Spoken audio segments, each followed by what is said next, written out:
Hello भाई, मैं अभी सर और आप सभी का स्वागत करता हूँ नए वीडियो में। और भाई ये है मेरी Mahindra Thar RWD face lifted version. देखो मैंने इस गाड़ी को ना 6-7 महीने में बहुत ज़्यादा चला दिया है। 22,000 किलोमीटर के करीब मैं इस गाड़ी को चला चुका हूँ। और आज ये वीडियो आप लोगों के लिए बहुत ज़्यादा बेनिफिशियल रहने वाला है। अगर आप आज के टाइम 2026 के मिड में सोच रहे हो कि भाई मैं एक महिंद्रा थार ले लेता हूँ 2 डोर वाली, रॉक्स नहीं है भाई। ये एक मैं चीज़ आपको बता देता हूँ, जब ये गाड़ी मैंने ली थी ठीक है 10 दिन बाद भाई मैंने महिंद्रा थार रॉक्स भी ली थी। वो व्हाइट कलर में ली थी और वो भी 4x2 ली थी, वो ऑटोमेटिक में ली थी। ये गाड़ी मेरी प्योर रॉ गाड़ी है, एकदम रॉक करवा रखी है मैंने। ये इसमें कुछ भी मॉडिफाई नहीं कराया। और यहाँ पे आप देख सकते हो मैनुअल है, ये डीजल मैनुअल। और इसमें मैं आपको चाबी लगा के भी दिखा देता हूँ। भाई ये मैंने ना 7 महीनों में 22,207 किलोमीटर भी चला दी है। इसकी सर्विस वगैरह भी करा ली है काफी सारी। थोड़ा सा इंट्रोडक्शन गाड़ी का और दे देता हूँ। भाई मैंने इस गाड़ी से स्पीति कर रखा है, विंटर स्पीति। और उसके बाद भाई मैं इस गाड़ी को साउथ इंडिया में रामेश्वरम तक घुमा के लाया हूँ। अब भाई ये मेरा ओनरशिप रिव्यू मान लो आप, या फिर एक इस टाइप का वीडियो मान लो जिसमें कि मैं आपको इस गाड़ी के कुछ गुड्स और बैड्स बताऊंगा। भाई बैड्स में मैं ये नहीं बताऊंगा कि इस गाड़ी के अंदर आपको बॉडी रोल मिलेगा, ये मिलेगा, दरवाजे 2 हैं तो चढ़ने में दिक्कत होगी। भाई ये सब बहुत ही कॉमन बैड्स हैं, ये सब आपको कोई भी कार रिव्यूअर बता सकता है। लेकिन मैं एक ओनर हूँ आज इस गाड़ी का, और इस गाड़ी को ओन करते टाइम मुझे जो जो प्रॉब्लम्स फील होती है वो सब मैं आपके साथ आज डिस्कस करने आया हूँ। चलो भाई अब इतना इंट्रोडक्शन मेरे हिसाब से काफ़ी होगा इस गाड़ी के रिलेटेड। अब वीडियो को डायरेक्टली स्टार्ट ही कर लेते हैं। और वीडियो को स्टार्ट में सबसे पहले करना चाहूँगा भाई कुछ गुड्स है, क्योंकि ये गाड़ी भाई देखने में वैसे ही माशो की लगती है, लोगों को लगता है इसमें कुछ गुड्स होंगे नहीं। चलो भाई मैं आपको गुड्स से स्टार्ट करके दिखाता हूँ। भाई सबसे पहले तो आप इसकी चाबी देखो, चाबी के अंदर अच्छे खासे फीचर्स आ जाते हैं। आप बोलोगे भाई क्या अच्छा खासा है, यहाँ पे तो लॉक अनलॉक और ये लटका है। भाई इसे दबा के रखूँगा तो ये इसका विंडो रोल डाउन हो जाएगी। अच्छे अच्छे फीचर्स भी हैं इस गाड़ी के अंदर। अब देखो लॉक पे दबा के रखूँगा तो ये वापस ऊपर की तरफ भी चढ़ जाएगी। देख लो भाई ये अच्छे अच्छे फीचर्स हैं इस गाड़ी के अंदर। वैसे ये प्रैक्टिकल लोगों को लगता है कि नहीं है, लेकिन भाई ये प्रैक्टिकल बहुत ज़्यादा है। चाबी में और कुछ फीचर्स बता दूँ यहीं से, अगर मैं इसे दबाऊँगा तो देख लो पार्किंग में मुझे गाड़ी ढूंढने में आसानी हो जाती है, गाड़ी की हेडलाइट्स ऑन हो जाती हैं इस गाड़ी में। चलो कुछ अच्छी बातें बताता हूँ मैं आपको। सबसे पहली बढ़िया बात है कि ये गाड़ी ना बहुत ही अच्छा खासा ग्राउंड क्लियरेंस ऑफर करती है आपको। ये गाड़ी मैंने जब विंटर स्पीति किया था भाई, मैंने ना इसे नदी के अंदर भी कुदाया था। और सतलुज नदी आपको पता है जो स्पीति वाले रास्ते पे पड़ती है, वहाँ पे ये 4x2 गाड़ी है मेरी, रियर व्हील ड्राइव, कोई 4x4 नहीं है इसके अंदर। और ये बहुत ही आसानी से वहाँ से निकल के आ गई थी। तो ये चीज़ वहाँ पे मतलब वैसे बोल सकते हो आप लोग की प्रैक्टिकल नहीं है 4x2 गाड़ी। तो थार होते हुए भी अगर आपने 4x2 में ले ली तो भाई आपकी थार नामर्द है, ये है वो है, 70 चीज़ है इंटरनेट पे बोलने की। बट मैं बताता हूँ 90% ऑफ द केसेस में ये गाड़ी आराम से निकल के आ जाती है। भले ही कैसा भी सड़क हो, कैसा भी कुछ हो, भाई नदी के अंदर से जब ये गाड़ी निकल के आ गई तो मुझे इस चीज़ पे बिलीव हो गया। 4x2 गाड़ी वैसे आप लोगों को लग सकता है कि अगर आपका कोर है ना कि भाई आपको तो खेतों में ही कुदानी है, आपको गाड़ी ही तोड़नी है, तो आप 4x4 लेना। नहीं तो 99% ऑफ द केसेस में आपको 4x2 गाड़ी पूरा मतलब आपको केपेबल लगेगी, सब कुछ बढ़िया लगेगा। देखो एक चीज़ है जो मैं इसके बैड में गिनूंगा, चलो वो भी मैं आपको आगे वीडियो में बताऊंगा। लेकिन अब कुछ दूसरे गुड्स के बारे में बात कर लेते हैं। अब भाई दूसरा गुड अगर मैं आपको बताऊं तो कंपनी ने बहुत ही बढ़िया किया है कि इसके टॉप वेरिएंट में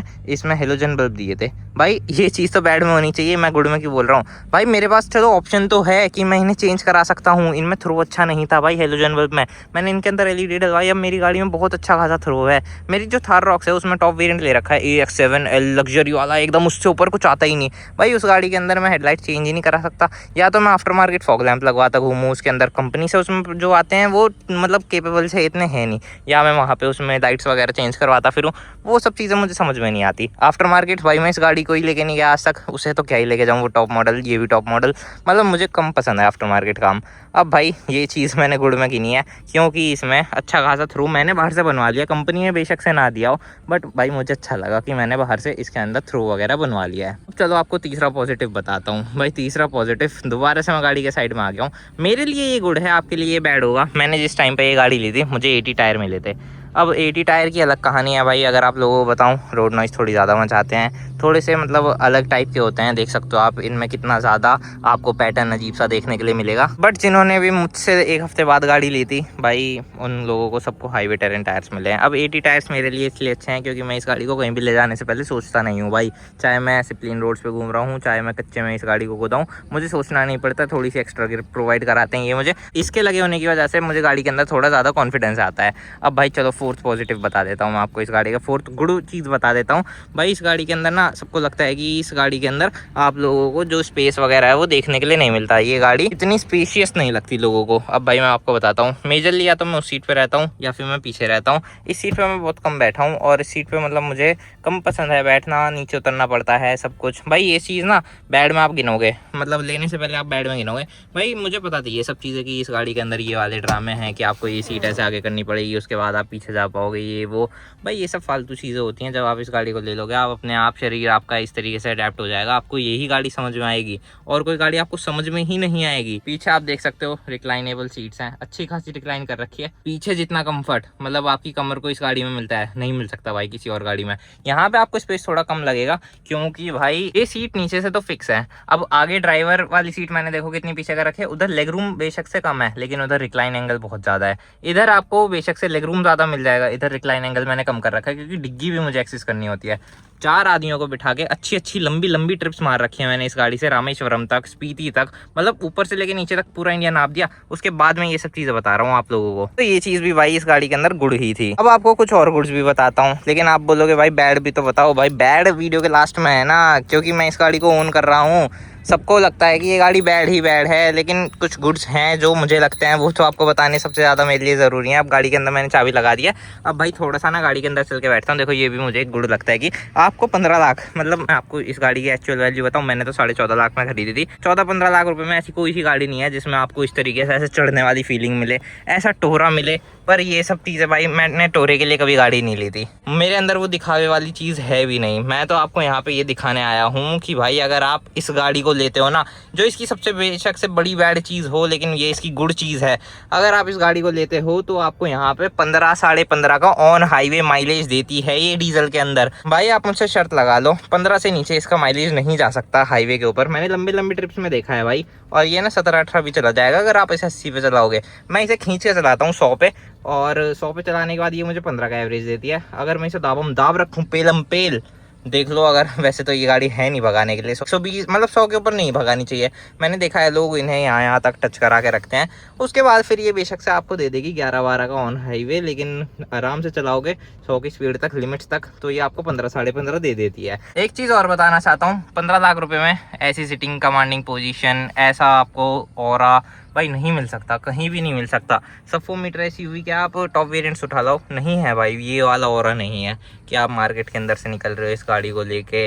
कोई भी अगर सड़क पे खड़ा है, आपकी गाड़ी आती दिख रही है, अपने आप साइड हट जाएगा, हॉर्न मारने की भी ज़रूरत नहीं है। भाई मैं इस गाड़ी को रामेश्वरम तक पास मारते मारते ले गया था, हॉर्न मारने तक की ज़रूरत नहीं पड़ी थी मुझे कहीं भी। तो ये भी भाई एक गुड था इस गाड़ी के अंदर।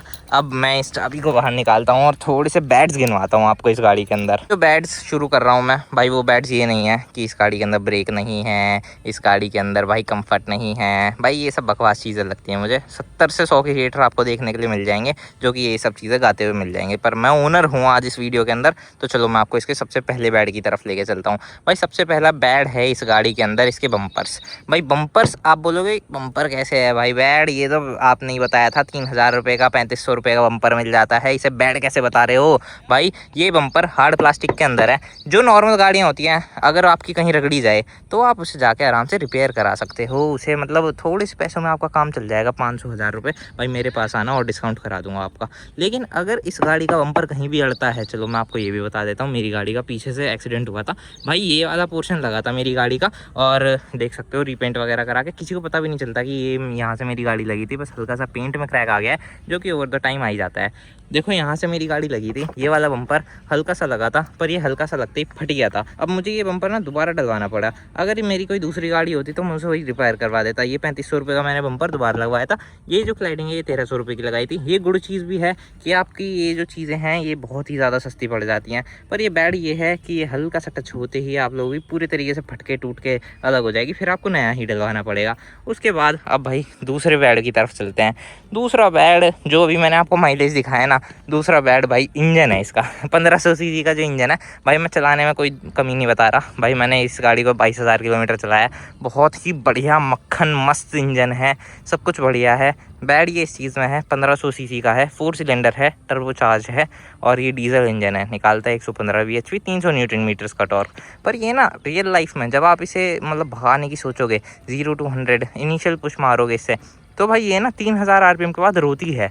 और आप लोग अगर 100 की स्पीड पे क्रूज़ कर रहे हो इसे, तो ये 2500 आरपीएम पे चलती है। मतलब ये चीज़ मुझे थोड़ी सी कमी लगती है इस गाड़ी के अंदर। अगर ये 100 की स्पीड पे 2000 आरपीएम में रहती तो मुझे ज़्यादा मज़ा आता। 3000 आरपीएम के बाद ना रोती तो भी मुझे ज़्यादा मज़ा आता। चलाने में कोई दिक्कत नहीं है, फील आता है पूरा का पूरा। बट ये जो छोटी मोटी चीज़ें हैं इनसे मतलब मैं थोड़ा सा परेशान रहता हूँ कि ये इंजन कहीं ना कहीं थोड़ा छोटा तो है इस गाड़ी के हिसाब से, लेकिन भाई इस इंजन की बदौलत ही आपको इस गाड़ी के अंदर अच्छा खासा माइलेज देखने के लिए मिलता है। अब भाई आपको तीसरा बैड बताता हूँ। भाई इस गाड़ी में ना आपको पीछे की तरफ लेके चलता हूँ। पीछे आपको ये स्पेयर व्हील दिख रहा होगा, जो कि इस गाड़ी की शान है। 5 पीस ऑफ सेट वाला आपको मिलता है देखने के लिए, 5 ये लॉई है। और यहाँ पे आपको बूट माउंटेड वाला देखने के लिए मिलता है। इसका बूट भी कुछ इस तरीके से खुलता है। बूट स्पेस की मैं बिल्कुल बात नहीं कर रहा भाई, बूट स्पेस मुझे पता था इस गाड़ी के अंदर बिल्कुल भी नहीं है। लेकिन भाई ये जो बूट है ये ना ओवर द टाइम आपको बजने लगता है, जैसे जैसे आप गाड़ी को रफ़ यूज़ करोगे। भाई थार लेके भी अगर आप रफ़ यूज़ नहीं कर रहे ना, तो मतलब शर्म वाली बात है कि आपको मज़ा ही नहीं आएगा फिर भाई गाड़ी रखने का, अगर थार लेके भी आप रफ़ यूज़ नहीं कर रहे। मैं इसे बहुत रफ़ यूज़ करता हूँ। अब मेरा जो बूट है वो बजने लगा है। उसके साथ साथ आपको एक बैड और बताता हूँ, जो कि ओनरशिप में मैंने इस गाड़ी की फ़ील किया है। इसकी सीट्स बहुत जल्दी बज जाती हैं। जैसे कि आप इसे कहीं भी कुदाओगे फिराओगे। जब मैं इसे स्पीति लेके गया था उसके बाद भाई इसकी सीट्स बजने लगी थी। मैंने इन्हें दोबारा से कसवाया, यहाँ से ये ऐसे कसी जाती हैं। और सर्विस सेंटर पे टूल बॉक्स वगैरह होते हैं, उनसे ये आराम से कसी जाती है। छत भी कसवाओ इसकी 10,000 किलोमीटर पे, इसका बूट भी कसवाओ, इसकी सीट्स भी कसवाओ। चौथा बैड बताऊँ तो भाई वो तो मतलब पहले दिन से ही मुझे फील होता है इस गाड़ी के अंदर डेड पेडल नहीं है। बट ओवर द टाइम आपको वही आदत वाली बात पड़ जाएगी। मतलब थार वाला जो ओनर होता है वो कभी भी बुरा ही नहीं कर सकता वैसे तो गाड़ी की। पहले मैं सोचता था कि थार कूड़ा गाड़ी है, सब कुछ बेकार है इसके अंदर, पर नहीं भाई, जब से मैं इसे फील कर रहा हूँ इससे बढ़िया गाड़ी अब मुझे कोई सी भी नहीं लगती। अब देखो इसमें डेड पेडल नहीं है, यहाँ पे मैं अपना पैर साइड में कहीं रख ही नहीं सकता। अब मुझे आदत पड़ गई है कि मैं यहाँ पे रख के चलाता हूँ इस गाड़ी को। ऐसे ये ख़राब चीज़ है बट भाई मुझे आदत पड़ गई, तो भाई मुझे फील आने लगा इस चीज़ के अंदर। एक चीज़ और बताऊं, जैसे कि मैं रॉक्स भी ऑन करता हूं और रॉक्स भी मैं रेगुलर ड्राइव करता हूं। भाई इस जैसा मज़ा रॉक्स में भी नहीं आता। मैंने काफ़ी क्रिएटर्स देखे हैं रॉक्स की बहुत तारीफ़ करेंगे, बोलेंगे थार तो बेकार है, रॉक्स का तो मतलब मुकाबला ही नहीं कर सकती थार। भाई वो अलग है, ये अलग है। वो आपकी स्कॉर्पियन को टक्कर देने के लिए बनी है, इसका कोई कॉम्पिटिशन ही नहीं है। इसका कोई भी कॉम्पिटिशन नहीं है। आज कह रहा हूँ, भरे समाज में इस वीडियो में बोल रहा हूँ, इस गाड़ी का कोई भी कॉम्पिटिशन नहीं है। आप 15 लाख रुपये में मुझे ऐसी कोई गाड़ी ला के दिखा दो जिसमें आपको ये वाला ऑरा देखने के लिए मिल जाए, ऐसा मतलब ऐसा माइलेज आपको देखने के लिए मिल जाए, ऐसी आपको फीलिंग देखने के लिए मिल जाए। जब आप इस गाड़ी को जितनी बार भी चलाओगे ना लेने के बाद, आपके चेहरे पे स्माइल ही स्माइल रहेगी। भाई अब और बैड क्या बताऊँ मैं आपको, हैं बताओ और बैड क्या बताऊँ। भाई सोचने पड़ते हैं इस गाड़ी के अंदर बैठ के बैड, लेकिन जो मैं फील कर रहा हूँ चलो मैं आपको दोबारा बताता हूँ। 5वां बैड बताता हूँ इस बार। इस गाड़ी का जो अलाइनमेंट है, मतलब इसके अंदर हाइड्रोलिक स्टीयरिंग व्हील आता है। इस गाड़ी का जो अलाइनमेंट है डे 1 से मेरी गाड़ी का ख़राब है। गाड़ी पहले इधर उधर नहीं भागती थी, पहले सिर्फ इसका स्टीयरिंग टेढ़ा था, जो कि मैं आपको क्लिप्स वगैरह लगा के दिखा रहा हूँ, इतना टेढ़ा था इसका स्टीयरिंग। बट अब इसका जो पूरा अलाइनमेंट वगैरह है वो लेफ्ट साइड को भागने लगी है गाड़ी, और ये कभी भी ठीक नहीं होता। मैंने काफ़ी बार करवा के देखा भाई, वो हमेशा टेढ़ी ही भागती है। और मेरी वाली तो बहुत कम भागती है, मैंने और लोगों की चला के देखी, उनकी तो और भी ज़्यादा टेढ़ी भागती है। 5वां बैड ये था भाई इस गाड़ी के अंदर, बहुत ही ज़्यादा कम पसंद है और वो चीज़ कभी रिपेयर ही नहीं हो पाती। थोड़ी सी सर्विस सेंटर वगैरह की भी बात कर लेते हैं इसी वीडियो के अंदर। भाई देखो सर्विस में आपको बताता हूँ, मैं 10,000 किलोमीटर पे इस गाड़ी को लेके गया था सर्विस करवाने। मेरे हिसाब से जब तक मैंने अपनी गाड़ी दोबारा नहीं ली थी उनसे तब तक अच्छा था, लेकिन जब मैंने इसकी सर्विस वगैरह बिल दिए, भाई मेरा एक्सपीरियंस सारा ख़राब कर दिया महिंद्रा वालों ने। मेरा कभी भी मन नहीं करता भाई इस गाड़ी को सर्विस करवाने का, मेरा जाने का ही मन नहीं करता। इतने गंदे सर्विस सेंटर्स हैं इनके, और उन्हें गाड़ी की नॉलेज चलो ठीक है हमसे ज़्यादा होगी क्योंकि उन्होंने ट्रेनिंग कर रखी है, बट भाई उन्हें आधी चीज़ों का पता ही नहीं है। इस गाड़ी के अंदर कुछ और दिक्कतें भी हैं, जैसे कि इसमें चलते चलते इसका स्टीरियो बंद हो जाता है, इसका इंस्ट्रूमेंट क्लस्टर बंद हो जाता है, 1 सेकंड के लिए कट लग जाता है गाड़ी के अंदर। ये सब कुछ चलते चलते बुझ जाता है, बट भाई उनके पास कोई सॉफ्टवेयर अपडेट नहीं है इस गाड़ी का। इस गाड़ी में ग्लिचेस वगैरह उतने नहीं है जितने आपके रॉक्स में और एन वगैरह में देखने के लिए मिलते हैं, बट इस गाड़ी के अंदर भी ग्लिचेस हैं। ये गाड़ी एक रफ एंड टफ मैकेनिकल गाड़ी है, तो इसका कंपैरिजन वैसे तो कुछ है नहीं। और भाई मतलब मुझे बैड्स, मैं आपको वीडियो के स्टार्टिंग में बोला था भाई मैं वो नकली बैड्स नहीं बताऊंगा, मैं आपको कंफर्ट भी बता रहा हूँ साथ के साथ कि मैंने इतने लंबे लंबे जो ट्रिप्स मारे हैं इस गाड़ी के अंदर 1000-1500, और भाई रामेश्वरम वाला ट्रिप तो मेरा राउंड मिला के भाई 5600 कुछ किलोमीटर का बना था। भाई मैं इस गाड़ी में कहीं भी 1% भी परेशान नहीं हूँ। इस गाड़ी का ऑरा ही अलग है, डेफिनेशन ही अलग है। भाई मैं अपनी यूपी रजिस्टर्ड गाड़ी को साउथ में ले गया, वहाँ पे भी बंदों के रिएक्शन अलग थे इस गाड़ी को देखने के बाद। उनके पास मुझसे भी बढ़िया बढ़िया गाड़ी थी भाई। मैंने एक स्विफ्ट देखी थी, इतनी तगड़ी मॉडिफाई हो रखी थी, मतलब 18 लाख रुपए उस बंदे ने उस गाड़ी में मॉडिफिकेशन में लगा रखे हैं और वो थार मेरी चेकआउट मार रहा है। तो आप देख सकते हो इस गाड़ी का मतलब ऑरा ही अलग है। बाकी इस वीडियो को अभी इतना ही रखते हैं। आप लोगों को और भी कुछ भी question about this Mahindra Thar पूछने हो तो भाई मेरा कमेंट सेक्शन खुला हुआ है, मैं सबके कमेंट्स पढ़ता हूँ। आप लोग मुझे कमेंट में ज़रूर बताइएगा कुछ भी, अगर आपको डाउट हो इस गाड़ी के रिलेटेड, अगर आप रिसर्च कर रहे हो इस गाड़ी के बारे में, तो मैं आपके सारे डाउट्स क्लियर कर दूंगा। क्योंकि मैंने गाड़ी को लंबा भी काफ़ी ज़्यादा चलाया है, एक दिन में मैंने 1000-1200 किलोमीटर भी चलाया है। और ड्राइव वाली वीडियो में बात करेंगे आगे की। बाकी अगर ये वीडियो आपको थोड़ा सा भी अच्छा लगा हो तो यहाँ पे आपको 1-2 वीडियोस और सजेस्ट हो जाएंगे, आप उन्हें भी देख सकते हो। वीडियो देखने के लिए धन्यवाद, थैंक यू सो मच भाइयों।